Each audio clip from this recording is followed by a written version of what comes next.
we're doing for now. So let's go into campaign number 3. Your campaign against Fabius is going well, and you move to establish a base in the mountains as winter sets in. Yet there appear to be more players in this fight than you expected. ...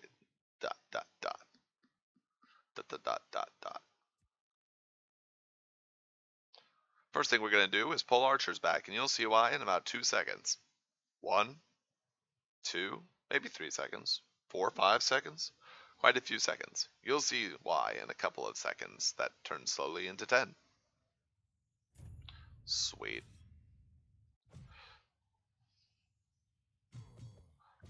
Yeah, we're going to recover all of these people.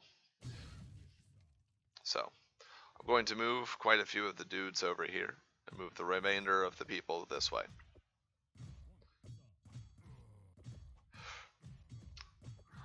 So, you get the idea already that you're under siege from multiple people, and a quick look would show you that these people have white colors and these people have green colors. So that gives you an idea. You will also notice quite a few things in the hectic first couple minutes that you have of this mod. So the first thing we're going to notice is that you're going to have, let's see, these. Forges allow you to upgrade the damage, armor, speed, and range of human or mechanical units. Workers can construct workshops, buildings that create powerful long-range catapults. However, if you try and create them right away, this ability is disabled, this ability is disabled. And the workshop and the forge are unavailable until such time as you unlock their capabilities. So the first thing we're going to do is build up a small force. The bell tolls, Fabius, says the paladin.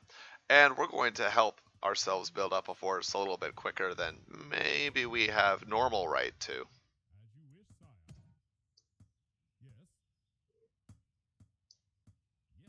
By going over here. You can make a control group, and control groups do cool. And we're going to go explore this wooden path area over here. Now we're going to want 2 watchtowers. The reason for that is that on this side, on the white side, that's just the color of the units. On this computer's side, those are trader units. They're the same as us, but they don't have upgrades. However, the invader units over here, not only do they have different skins, which clues you in that they're not exactly the same as you, but they also have more upgrades than you do. So it's pretty natural for you to get absolutely wrecked by them normally. So what we're going to do to help mitigate some of that is we're going to build a second watchtower at each of these locations. And that is going to be the bulwark of our defense for a little while we build up our economy. Notice over here, this custom graphic of a gold cache, and we're at 115, we attack it, and we go. Gain 400 gold. That's kind of nice, right? And that's the nice little boost that you're going to need that'll help you move forward. So now we're going to go ahead and build units, and we're going to build a couple more watch towers because they give us some good defenses. And we're going to need them as these waves of units come in and become progressively more and more difficult to stave off. And we're going to build maybe a couple of more units, and then we're going to go attack on the left hand side. The way this map is designed, you can see from the watchtowers and the catapults that we're attacking up here that this is probably not the best place to attack, and for the same reason this is not probably the best place to attack either. That leaves our attack paths as going up here, this direction, or over here, this direction. We're going to want to try and attack over in this direction. The reason for that is pretty simple, is that if we do that, then we're going to have access to catapults faster. Catapults will help us take down a lot of things much more effectively than we were doing so before. And we're going to want to forge pretty quickly as well, but getting catapults will help us. This is by no means like a speed run or anything like that. So right here, I want you to notice this abandoned house that has 50 hit points. To get the graphic of the house that has already been kind of damaged in the editor, go to a house and look up what its normal graphic is for once it's damaged. It will say specifically. Copy the X, Y, and Z coordinates that are stated there and have fun using them for your own purposes. So now we are going to go after we're attacking the rest of this, and we don't actually want Fabius to take the brunt of this damage. Even though he is a bit more powerful, he has some more damage, he has 25 more hit points, but it's still not impossible for him to attack. And these are the Invader Riflemen. Riflemen actually have the same skin as the old Riflemen that we used to have in the game. So there used to not be archers. What we now know as archers, they were instead riflemen. That was the skin that they had. So it's not as if a new graphic had to be created, it simply already existed. So we're going to go ahead and mow down everything here. It's going to be pretty simple until we get up to this point right here where there's going to be a non-negligible number of badasses who will be able to take us out. But that is okay. We're using the houses up here to create a natural barrier to the attacking units. And now we're going to go attack. Notice that they have good position on us already.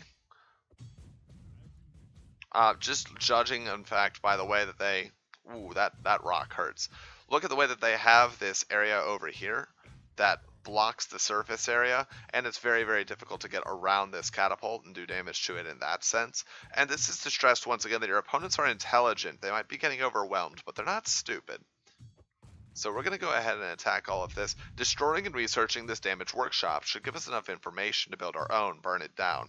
This partially built workshop that we have over here is using the same tricks that the abandoned house down below was using. So let's go ahead and wipe that out. So you usually just copy the graphics that are listed in the editor for that structure already. In this case, we're looking for the building structure or the building aspect of it. And we're going to go ahead and wipe this guy out, because I am tired of him wiping us out. Come on, come on. He's pretty hardy. He has 1 extra damage and 2 extra hit points when we don't have anything quite like it. These tents are in fact a custom graphic. I believe they replace a house, courtesy of Xi-entaj for those custom graphics, and they look damn nice. So there is a gold mine over here, and we are of course going to use it. That's another one of the reasons we wanted to take this side path. We now not only have access to workshops, but we also have access to another source of revenue, so that's important. We're going to need all the revenue that we can get. We already have really enough workshops, rather enough castles, workers, to get the work done that we need to, as the last tent falls over here.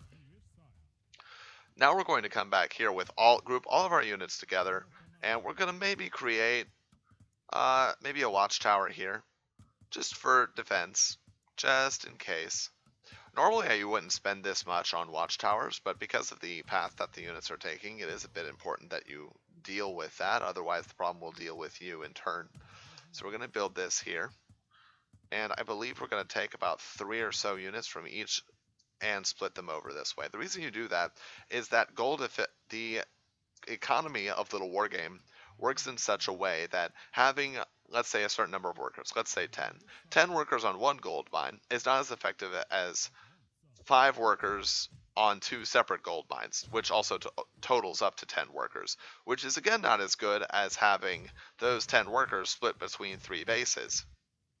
We want to attack this central area because this is where a lot of units are fighting all the time. Something that doesn't go, isn't explained, but is visually seen in gameplay, is that these units by the trader and by, the traitorous units over on the right side and these invader units on the left side are actually both fighting one another, not just you. So in that sense, it makes sense that you can possibly win from a thematic standpoint and from a gameplay standpoint, whereas it would make less sense if they're both allied against you and leave you alone so you can take them out. And that comes from an existing peeve from previous real-time strategy games that I had played. It just kind of challenges your idea of separation of gameplay and whatnot. So the enemy's armors, weapons, and tactics are overwhelming. If we can find one of their forges, we can learn their methods. And you are going to want to learn their methods because they are going to wreck you otherwise. So we're going to go ahead and send our paladin up here. We're going to find the first available journal entry. Day 14, entry 1. The gently falling snow and peaceful wilds are a welcome reprieve from my duties. Here, alone, I can confront my troubles without judgment. You know what else we can confront without judgment? Gold problems. So we're going to build 2 workshops. And we're going to build a lot of archers to go with them. And then we're going to build another castle up here. Now keep in mind, the two groups are fighting one another. So they're not just going to let this castle, you know, just do what it wants to. So we're going to build not one, but two watchtowers here. And I wish that we had priests, but priests aren't in this mission yet. So let's go ahead and come on, money. Come on. Getting some really, really expensive watchtowers up in this. So now we're going to move forward. We're going to start taking things out. Notice the units that are fighting each other. They will always keep sending units to fight each other. And they're both your enemies, so this works out. Lots of units with really low health, but it's okay. And notice now that we go up here. And what is this? Oh, a forge. After we raise this forge to the ground, we can salvage what remains to build our own. That's a bit important, don't you think? I think so. So we're going to wipe that out and send these units over here. We're also going to repair this watchtower as it's taking damage. And we're noticing that we're actually, like, the cost is somewhat worth it based on how we've been doing thus far. This is why we want the watchtowers, because of the units like this that just come in and start attacking us over and over and over. So we're going to recover that as best we can. We're going to attack, select here, and we're just going to make even more workers because we can. We're going to want those forges pretty soon, so let's go ahead and do that. And we're going to create not one, but two forges. Send the units to attack, and once that's done, send you back over here. We'll grab two and grab two, move them over here, and then I think we've made all of the workers that we ever really need to make. Now, this is not the first thing we want to be taking out, but we probably can take it out at this point. Because we have Fabius, rather our paladin, who is exceptionally strong and can tank a lot of hits, and we have a good number of soldiers, we might as well go ahead and try. I don't know if we actually can, but we're going to do a good job of trying. So we're going to move these units down, and we're actually going to be able to take these guys out pretty easily just because we finally have enough units to do some serious damage. We are going to take some decent losses, but it's not nearly enough for this to be a problem, especially with how strong our paladin is. And we're just going to wipe that out. Now we're going to go ahead and try and upgrade our attack upgrade. And then we're going to go ahead and make some more forges and get some mech attack upgrades. And the reason we want mech attack upgrades is that getting them doesn't cause us to...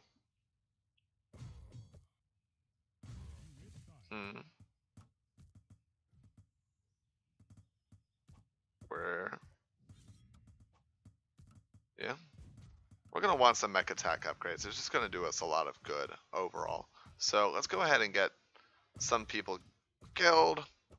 Kill these people. Kill some more people. There we go. Defended our stuff. And now 1, 2, 3. QQ. And we're going to make another watchtower. Guard over here. Repair this. And we're going to go from there. We're just going to keep making units because we need to make units. So this mission is kind of a test of the previous one.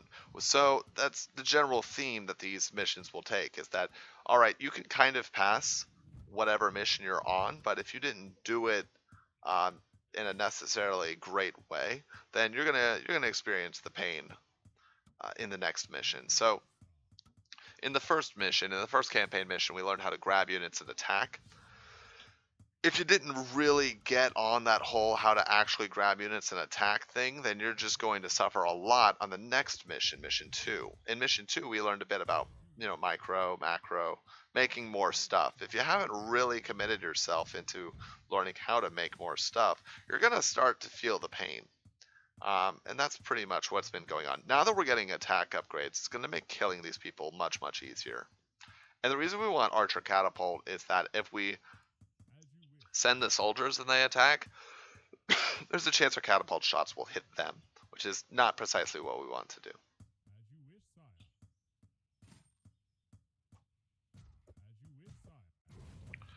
So we're going to take out these units, take a couple of losses because catapults are scary, and that's going to be it actually. It's not going to take too much more than that. Yep, with all of those units going down, now we get to attack up here, and we're just going to keep moving through and mowing through stuff until it all dies. And we're going to keep a guy here, and we're going to have him right click on E. So he is going to auto repair. He's going to want to repair all the time and all the things. And that works for us. It's okay that we're sending these attacks. We already have +2 damage, which puts us on the invaders level. And the catapults really help speed up destroying everything in this mission. So no problems there. Let's grab all of the units that we already have and make sure that they continue attacking. And really, this is just a good old stand-up, straightforward, kill everything kind of mission. And that's okay. You know, not everything has to have this objective or destroy this thing. Sometimes just destroy everything is decent in its own.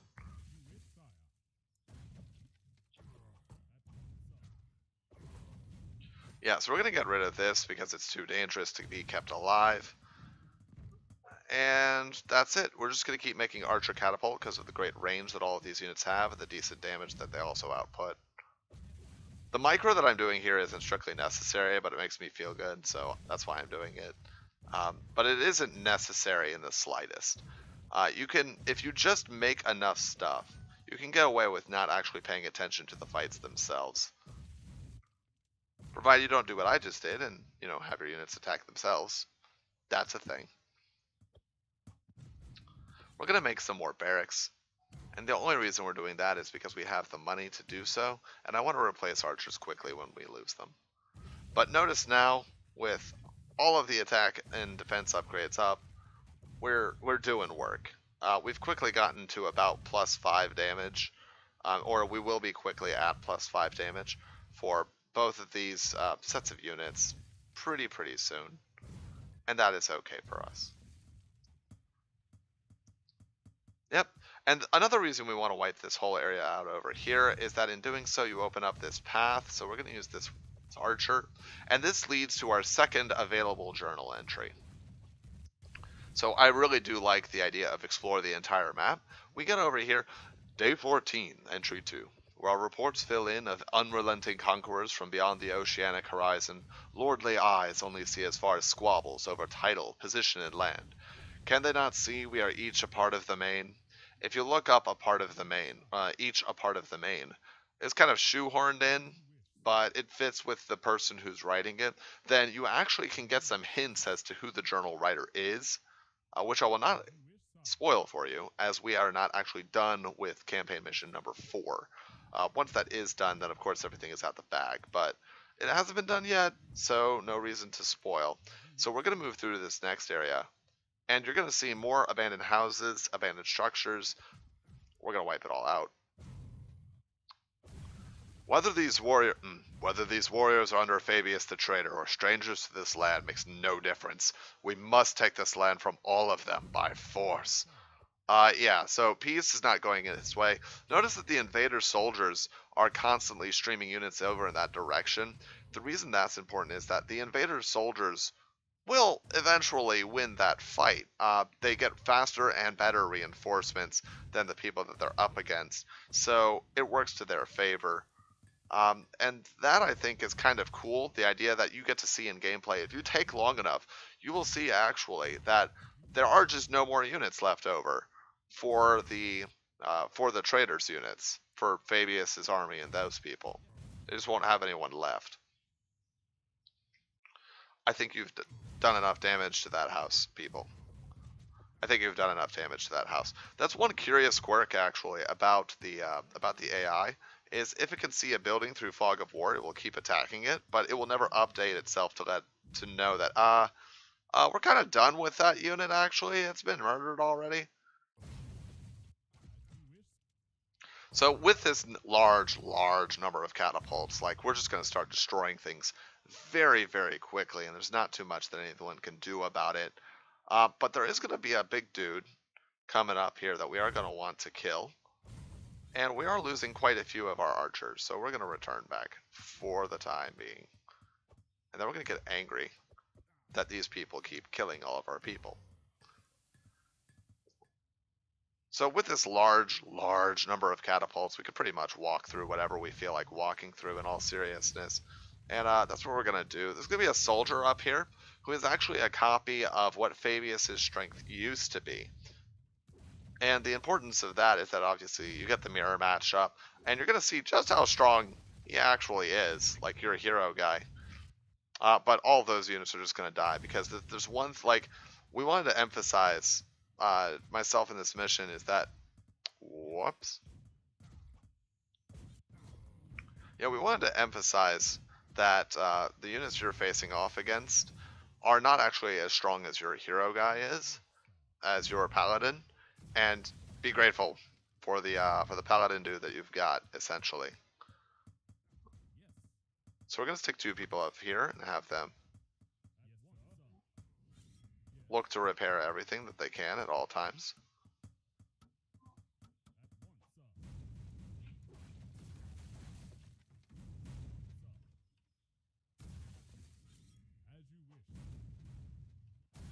Just going to get a bunch of dudes. Really, like I said, this is just a kill 'em all mission that tests whether or not you learned the lessons from previous missions. If you didn't, it's going to suck. If you did, it's going to be great. And there is, now is not the time for differences. You would sacrifice us all for your revenge. And he has the same, is the treasonous knight, but he has pretty good stats, but nothing that catapults can't take out, to the extent that I recommend you just use those at any time, really. We're going to wipe out this entire base, and this is, like I said, a good kill 'em all mission. This is actually the easier side to kill because these people don't have the upgrades that we do.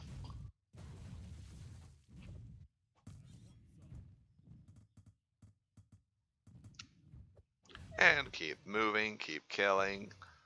I don't know what the exact time frame is at which you would actually kill all of their, at which you would kill at which the invaders, the green people, would kill this entire base. But if you wait around long enough, I have tested it, it does happen. It does eventually fall. The way that that happens is we have, oh yeah, more units over there. The way that that happens is that there are just more, there are just better upgrades. So we're going to have these units go over here and then go over here. And the computer player is revealed, which in Fog of War doesn't actually make a big difference. Doesn't really do anything. We actually do have to kill everything. He doesn't die on even if you kill their treasonous knight or if you kill the other items there. But we're slowly pushing across the map and just wiping out everything, so it's okay.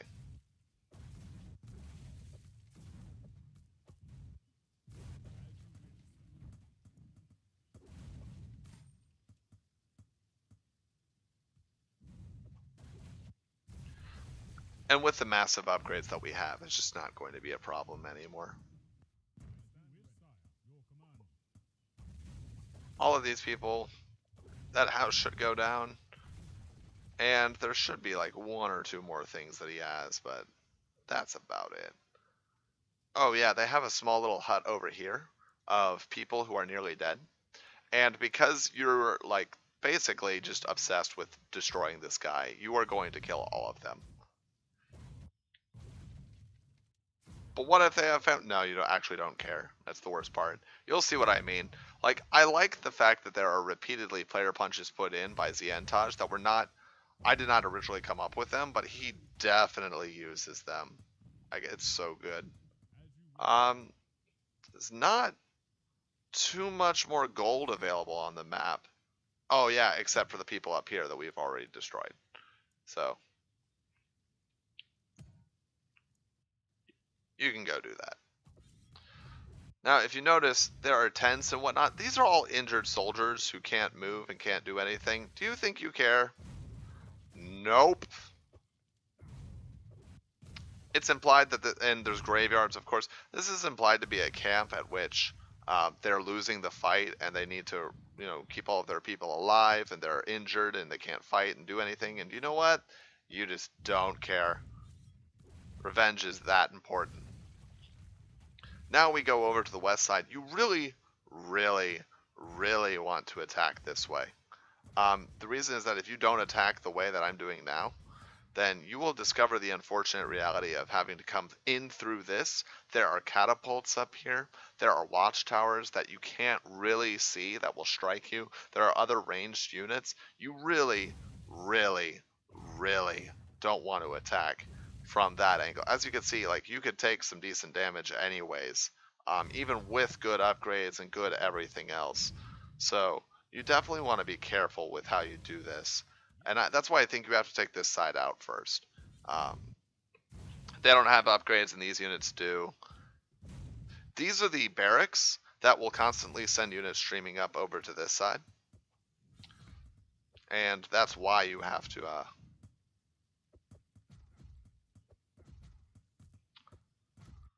whoops. Yeah, that's why you have to take this out as well. We're going to just destroy whoever is up here. I am tired of getting destroyed by him.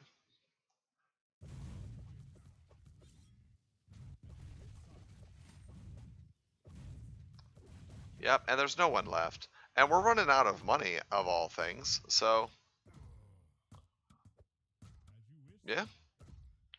But there are a lot of people up here, and once they start living, of course, that same thing that made this really defensible earlier is going to make it really defensible now. And those random attacks into that direction are coming from this base and series of tents right here. So we're going to take all of this out.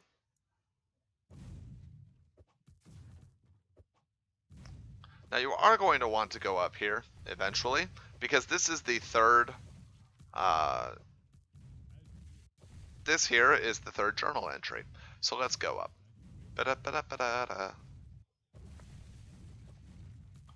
Day 14, entry 3. The gravity of my choice is unnerving, and out of sorts with this tender scene. Will these hastily scrawled words be my epitaph, my courage, my penance? Okay, writer person. But we discovered now all three of the journal entries. And of course, wiping this out has the benefit not only of making sure that no more attacks will come over to this side, but also has the benefit of making sure that we can get another gold mine, because, you know, why not? So let's go ahead and make towers, quite a few of them.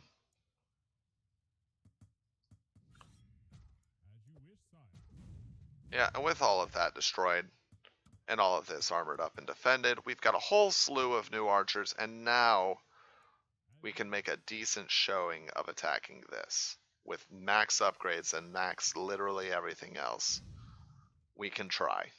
That's how hard this section is to attack from different angles.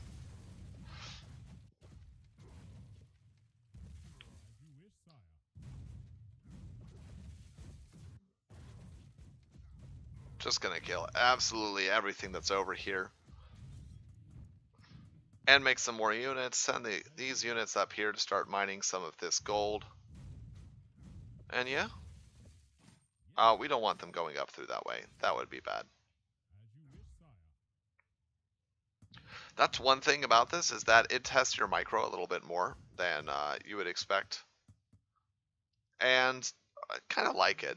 You're gonna need, it should actually probably be toned down a little bit in its difficulty, just because it can get really hard to win.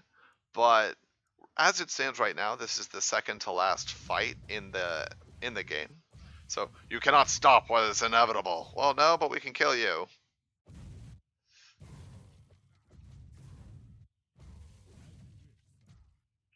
So with all of that out of the way, getting pretty close to wrecking whatever is up here. Of course, this is going to be pretty close to the end of the fight here.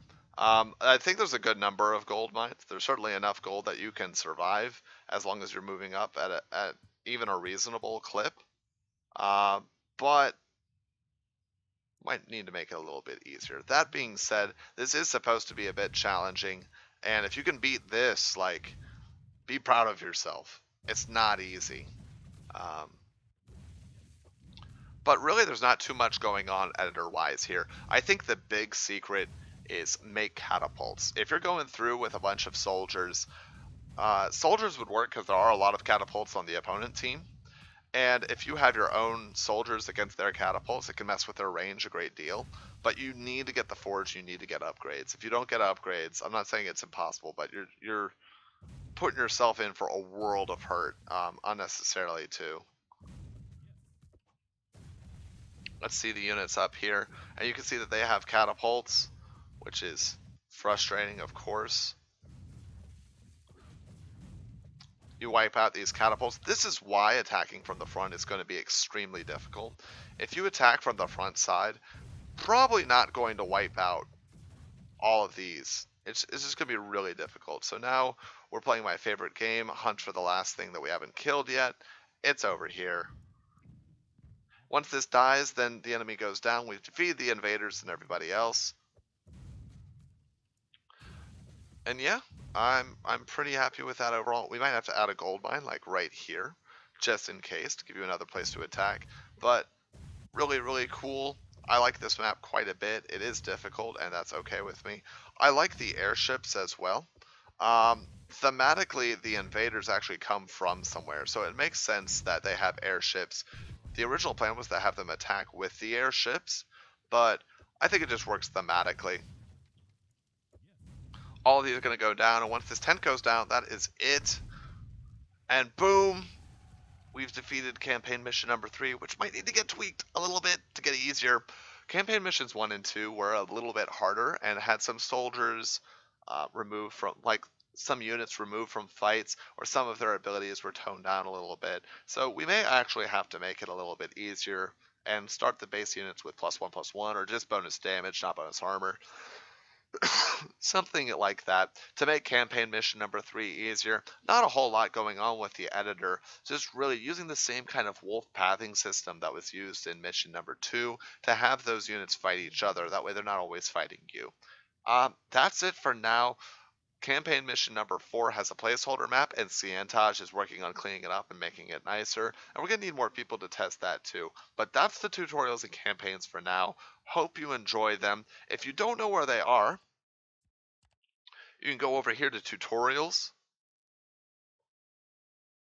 and you can find the missions here. Of course, they're tutorials 1 and 2, campaigns mission 1, 2, 3, and the placeholder for 4 if you're interested. You can also go, if you have disabled or X'd out of tutorials, go to play versus CPU or play and look for campaign 1, campaign 2, campaign 3, tutorial 1, tutorial 2, and you can play them that way. So I hope you enjoyed this.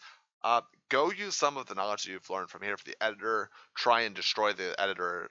Try and destroy rather the campaign and tutorials as quickly as possible. See if you can't like speed run them, which I'm encouraged to do actually. Use some of the tricks from there and put them into your own maps and mods, and see if you can't expand what their possibilities and capabilities are and make them better that way. I hope you got something out of all of this, and I'll see you back in LittleWarGame, but some other time.